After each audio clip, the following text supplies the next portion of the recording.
Shalom, warriors, and welcome to the Daily Warfare Drop with Raphael Rabbi. Today's theme is Don't Let Pride Spoil the Recovery. And scripture is coming to you from the book of Isaiah chapter 38 through to 39, 2 Kings chapter 20, and 2 Chronicles chapter 32 through to 33.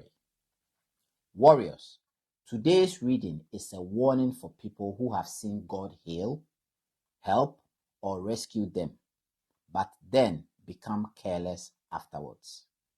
Hezekiah was sick, cried out, and God showed mercy. God added years to his life. God answered. But later, pride entered, and what mercy had restored was put at risk by the condition of his heart. Warriors, this is a serious lesson. Recovery is not the end of the battle. Sometimes the next battle is pride after mercy. This shows up in daily life more than people realize. A marriage survives a hard season, then pride returns. A family comes through pressure, then prayer drops. A business recovers, then gratitude fades. A private bondage weakens, then a person starts feeling strong in themselves instead of staying humble before God. Warriors, many people know how to cry out in trouble, but not enough know how to stay low after breakthrough. Fellow militants of Christ, answer this in your heart by the Spirit. What has God helped you through recently? And where are you now at risk of becoming careless? Be honest, because pride after mercy is dangerous.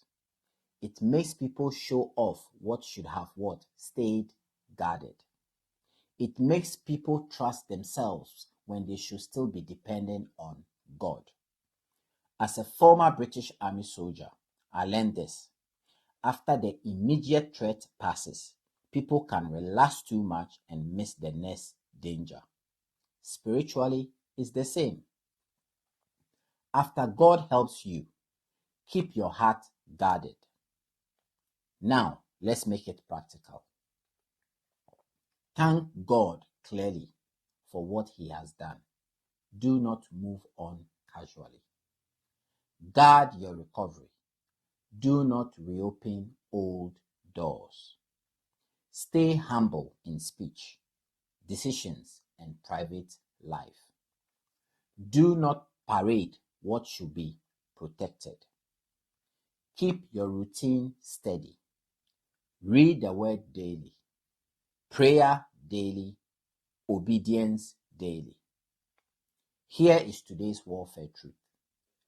Mercy can restore you, but pride can weaken what mercy rebuilt. Read these scriptures for yourself carefully and let the Holy Spirit lead you into truth and repentance. We shall meet on the battlefield tomorrow. Shalom.